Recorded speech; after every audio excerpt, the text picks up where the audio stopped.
Let's do this. The Cult of Hockey podcast by the faithful and for the faithful. I'm David Staples of the Edmonton Journal, and I'm here tonight with my Cult of Hockey colleague, Bruce McCurdy. Welcome, Bruce. Hey, David. Happy New Year. Happy New Year to all our readers and listeners. Yeah, I guess so. And watchers, too. Be a little happier if the Oilers got even 1 point out of tonight's game. It'd be nice if they got 1 point out of the 5-game homestand. Just saying. Bruce, I find it, I don't know about you, but I'm finding it actually kind of physically painful to watch Oilers games. It's just to have things go bad, and then like this sinking feeling like this season is slipping away. This is so familiar. This is familiar, depressing. This season is going up the tubes, and it's not going to get better going down the tubes. And I'm sitting there on the couch, and I'm just like, it's physically painful. Like, I know we both started this blogging thing as fans because it was supposed to be fun, but man, it's at this time of year when I'm just like that, where I have to accept. It's in the moment of like the despairing moments when the season is going away that I just think that this is just the most arduous, purest work that you can go through. Because if you don't have to write about it like we do, and it's a privilege, of course, to be able to do that because we love doing it. But if you could just turn it off if you're just a fan, but we got to watch it all. Or you can turn it off when it's over and do something else. Yeah, anyway, you gotta do game grades. Speed grades tonight, New Year's Eve. Anyway, let's do the two good things, and there were lots of good things tonight. Tonight's game was actually quite a good game in a lot of ways. The Oilers actually outchanced the Jets 7-6 on grade A chances, I believe.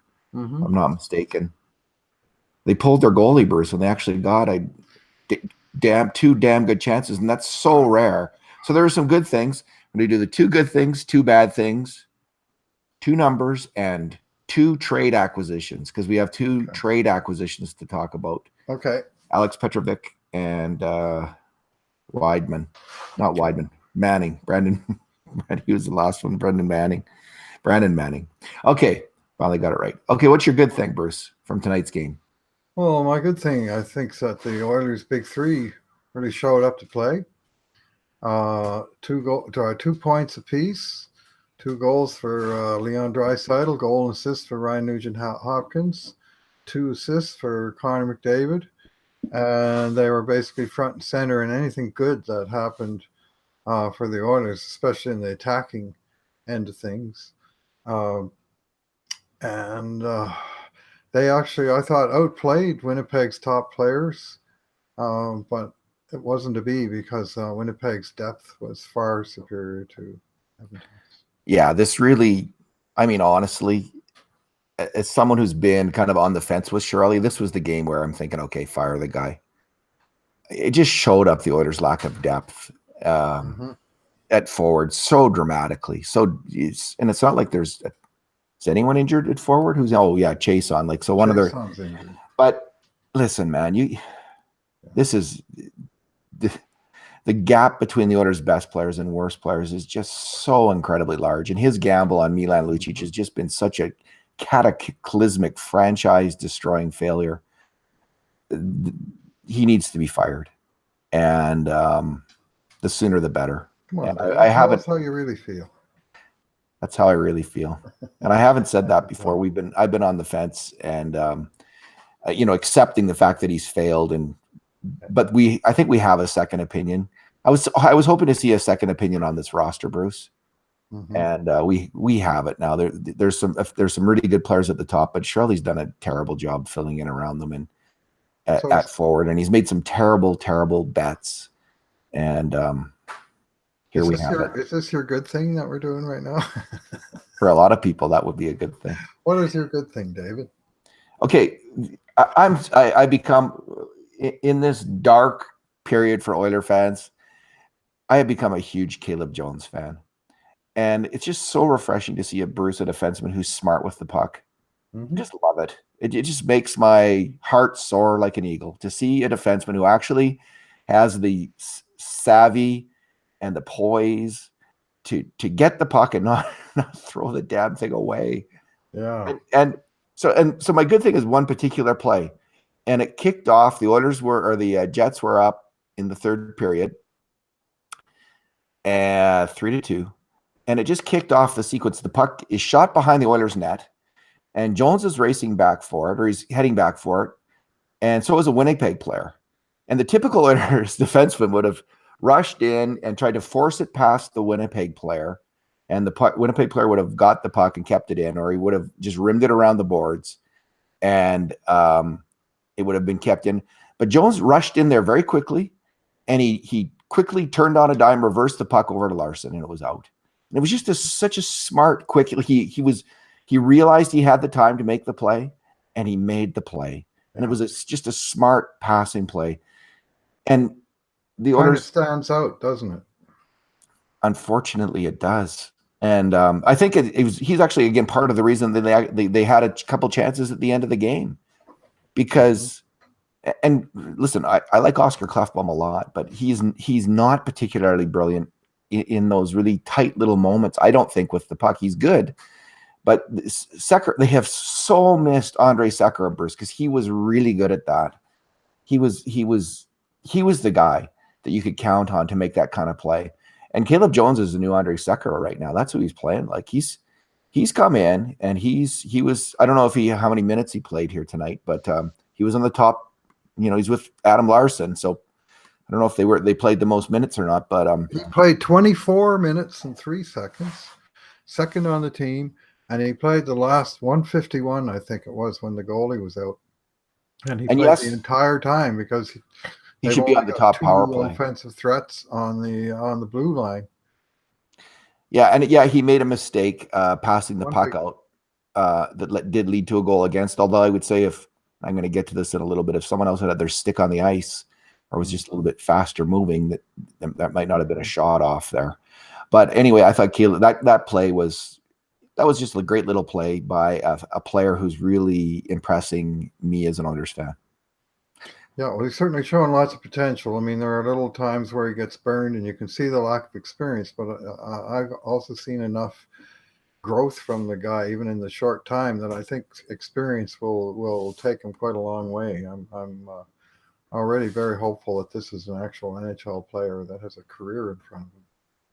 What's your bad thing, Bruce? Or did you do your good thing? Oh, you did your good thing. Yeah, I did. What's your bad thing? My bad thing is Edmonton's bottom 9 forwards. Right? The top 3 had 2 points each. The other 9 forwards had a combined total of 0 points. 0, not 1, 0, nada, rien, nothing for 9 players. And you know what? That's just par for the course. I mean, tonight we had Draisaitl with his 20th and 21st of the year. Nuge with his 14th. McDavid is at 21 and holding because he didn't score tonight. The other 9 forwards have combined for 15 goals all year for the Oilers, plus 1 that Spooner got on another team. But I mean, 15 goals all year, David. We're at New Year's.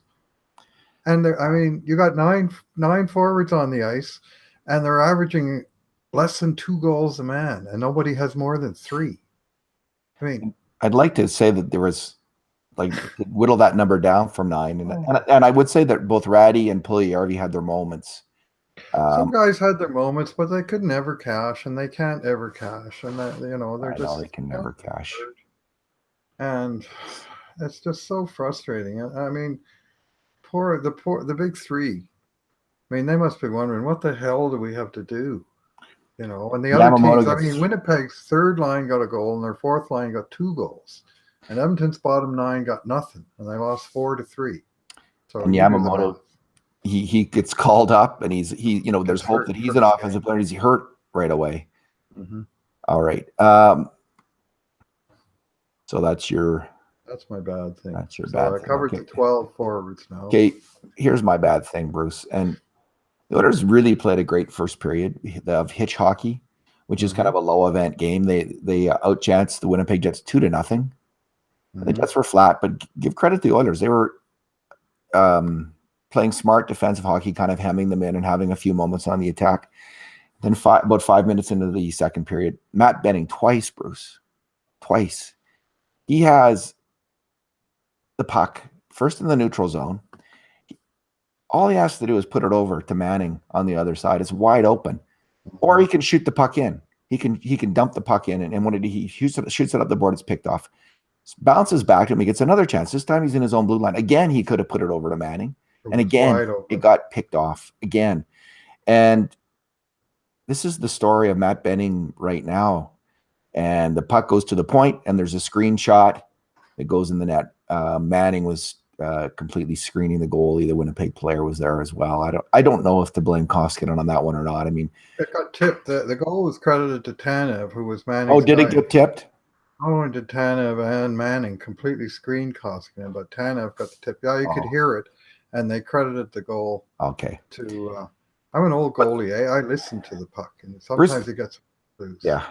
If Benning just makes those simple plays, these simple hockey plays, as the coach on the bench, you just must be sitting there thinking like, what? I think his hair is turning white before our eyes.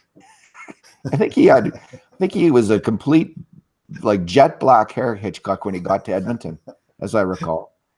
IRC and now look at the guy. And those plays, but like, I can't wait till Russell's back, and just put Russell. Like I would be playing Gravel against the head of Benning at this point. Like seriously, and Russell definitely. So maybe Matt Benning can get it together again because I think there is an NHL hockey player there, but he can't keep doing that because it's not just once or it's this constant reign of error. Not the reign of terror, the reign of error. Sorry, Matt Benning, but you got to do better. Okay, what is your number? Well, I think I'm going to go with 17, and that's the number of New Year's Eve games the Oilers have played since the last time they won one.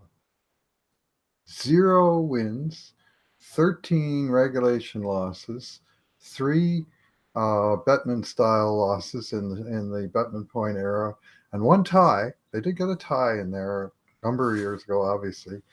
So 0, 13, 3, and 1. The last time they won a New Year's Eve games, I was at the game, I remember it. Wayne Gretzky got a hat trick, and the Oilers hung on to beat Philadelphia Flyers 4-3 in a rematch of the 1985 Stanley Cup Finals. It was 33 years ago today.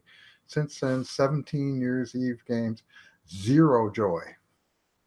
I didn't think I could feel any worse tonight about the game. Isn't but that I think you brutal? just made it worse, Bruce. Thank you. Like it's hard. And to only lose you. That was a 17 total straight McCurdy. hockey. That was a total McCurdy stat. No one Well, else it was knows. I actually got it from Sportsnet, and I retweeted it late this okay. afternoon. Sportsnet stat put it up. Okay. I think they're right. I broke my first clipboard on this date in 2014, and when Oilers lost in overtime to Calgary, when they made a line change, 2 defensemen, Justin Schultz and Andrew Ferentz, went for a line change, just as there was double penalties to Josh Juris and Jeff Petrie, and because they were going because of the long change, Petrie was further from the Edmonton net than Juris was, and Juris jumped out of the box, and the one Calgary guy left on the ice who wasn't changing hit him with a pass, and he went in and scored, and I smashed my clipboard on my knee and sent the springy thing just flying across the room. And that was New Year's Eve. Have a nice party, Bruce. But if you're an Oilers fan, this is not really a day to be celebrating, as I just detailed. Yeah. Upset. I wish you would stop talking about the clipboards, Bruce, because I'm getting all this email from the people for the ethical treatment of clipboards, and I'm tired of having to defend you. So just keep it to yourself. My number is -2. This is Kyle Brodziak, and I know that -2. I know I start to develop whipping boys as the year goes on. It's one of my least attractive habits as an Oilers fan. Mm-hmm. But he is on my list. He's on the list, Bruce. Okay, the first one was Jones puts it out, and Brodziak's stick, like he was just kind of standing there, like his stick wasn't on the ice, and then he was kind of slow. Now Koskinen, I have this big worry now that someone's got the book on Koskinen, his glove hand high, and because he's been beat there a lot, and maybe he should have had that. Koskinen should have had that, but Brodziak should have maybe had that. or got to the shooter before there's a shot. Just be ready. I don't know. Like but that was kind of a marginal. I know that wasn't. Maybe you should have had it. Maybe, but the face off, man. Like you were. That's why you were brought in to win big face-offs in the third period as a veteran. Saw them off so that there's a puck battle, not a clean loss. Not a clean draw. Kassian didn't get back there in time, and you're -2 on the night. You're supposed you can't have that as your fourth line, Bruce. It is killing the Oilers' fourth line, Lucic and Brodziak in particular, not Kassian so much, but those two guys are killing the Oilers. I don't know how. And again, Lucic. How many times does the play have to die on that guy's stick? But he wasn't on that line tonight. But, no, he wasn't. He was just weighing down Puljujärvi and Nugent Hopkins all night long. Anyway, Brodziak, I don't know. They also brought him out for the ozone face-off on the right side dot with 6.4 seconds to play after they adjusted the clock. Okay, here's what I would do. That clean as a whistle, and that was the end of the game. Like he's brought into he lost the D-zone face-off on the winning goal, and he lost an O-zone face-off on their sort of last gasp chance. I would bring up Patrick Russell and Ryan Malone tomorrow and sit Lucic and Brodziak. Apparently in the AHL this year, Gambardella, Malone, and Russell have been playing all the tough minutes against the top competition. Sounds like a fourth line to me. If you're doing that in the AHL, in the top six, you should be able to do similar in the NHL in the bottom six. Give those guys 5 games and bench Lucic and Brodziak for those 5 games and see what happens. Because it can't be worse. I don't think it could be worse. Tough to make space on the roster to make it happen, but send Brodziak. You can send Brodziak down for 5 games. You have to waive him, but well, yeah. So what? Okay, let's go to the 2 trade acquisitions, Bruce. What did you think? Well, first goal against Petrovic. Manning was that was Manning. Screening and not tying up the guy's stick who scored. Second goal against Petrovic had either 2 or 3 chances to make a clearing play around the side and back of the net, failed to get the puck out of there each time, and it wound up being a terrible goal. I mean, Koskinen actually scored it on himself, I think, trying to cover the puck with his glove, and he shoved it through his own legs and in, but it was after a massive cluster of errors. And part of that was Petrovic turning the puck over, or at least failing to do anything positive with it, with a couple of chances he had to clear. The third goal, neither of those guys was on the ice, but the fourth goal, Manning again had the guy who scored the goal, and the guy, he didn't tie up his stick, and the guy tipped it by him. So Manning wound up the night as a -2, where his man scored both those goals. So, he came in with a history this season, at least, of bleeding goals against in Chicago, and here is -2 in his first game as an Oiler. And the Lemieux tip was kind of hard to, the way the play developed to really get to the guy's stick. But the other one, I just don't think he did enough. And he screened Koskinen. He sure did screen Koskinen. And I didn't. I mean, those are hard plays. Like in terms of the mistakes that defensemen make in the slot area, and that we give them major, we grade them as major mistakes on grade A chances against. Those are kind of the hardest, because there's a certain amount of luck involved in the tip, and you can't time up. Like, it's a hard play, but it's an NHL play. You got to do that as an NHL demon. Petrovic, I like my first impression is I like them better than Garrison and Wideman. Okay, They look like better hockey players than Garrison and Wideman. They look like they might be able to get by. Petrovic he's sure big, and seems to be solid enough defensively. He misses the puck a little bit, like he struggles to get with the puck a little bit. Manning is tough. He is nasty, and we'll see. I mean, you're right. Like, those 2 plays were not great plays. Other than that, though, I mean, the Oilers only allowed 6 grade A chances, Bruce, and it's not bad. That's a pretty good game. That's a pretty good defensive effort. Unfortunately, Winnipeg got better goaltending tonight. Other And than that, Mrs. Lincoln, how did you enjoy the play? yeah, Yeah, I mean, the game-winning goal. If that's scored by your man, then that's a tough way to that's make your debut, and that's as simple as that. Now, by the numbers, and I haven't totaled up the scoring chance numbers yet, although I see you rightly tabbed those guys with mistakes on all three of the goals that I described. With Manning on the ice, the shots on net were 9-6 for Winnipeg, which is basically the ratio of this whole game, which was 36-24. I mean, Winnipeg dominated the shot clock. But as you say, Edmonton did okay by scoring chances. But here's the one, Alec Petrovich. He was on for 7 Oilers shot attempts and 26 by the Jets, and 2 shots by the Oilers and 15 by the Jets. And Nurse was 1-15 shots for and against. 1-15. What was Caleb Jones? Caleb Jones was 13-10, and Larson was 14-10. This is shots. In favor For the Oilers. And Nurse and Petrovich were like 1-4, 2-4, 15 against in about 20 minutes. Yeah. Man, that's brutal. What if Caleb Jones had made the team out of training camp? You know, he looked pretty good in September, and he had one bad game, and he was boom down to the minors. They needed to stick with Garrison, I guess. They just needed to go with Jason Garrison because can't have enough of those 34-year-old players who can't play hockey anymore on your team. Anyway, that's my bitter comment of the night. Well, I don't know where Caleb Jones fits in on this team, and I don't know where Evan Bouchard fits in on this team next year, given the fact that the Oilers have 7 guys returning on contracts in the $2 million and up range. So how the hell are you going to clean house? Because about 4 or 5 of those deals are untradeable.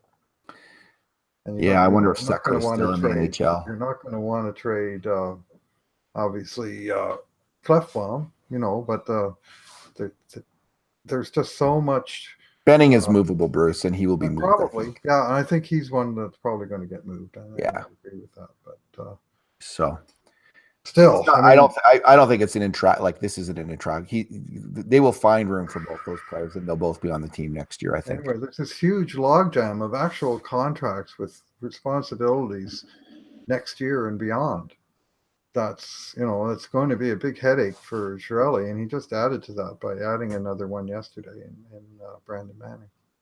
Yeah. So, and Brandon Manning, I'll say this: I don't hate the player, but I hate the contract. I think it's horrible for what he brings, and especially the fact that it has a whole other year to run. That's a really fair comment. I think that is the fairest comment I've heard from an Oilers fan on Brandon Manning. Okay, thanks for talking tonight, Bruce, and Happy New Year to you and to all fans of the Cult of Hockey and all Oilers fans. Yeah, Happy New Year to all hockey fans, man. It's that one night of the year, right? Hell, even Jets fans tonight. Oh, I love those unis, though. I love the Jets unis. Wasn't that great? They should wear those all the time. I was looking for Anders Hedberg all night. His name's Nikolai Ehlers. Okay. Oh, that guy. Yeah. Okay. In the meantime and in between times, this has been another edition of the Cult of Hockey podcast.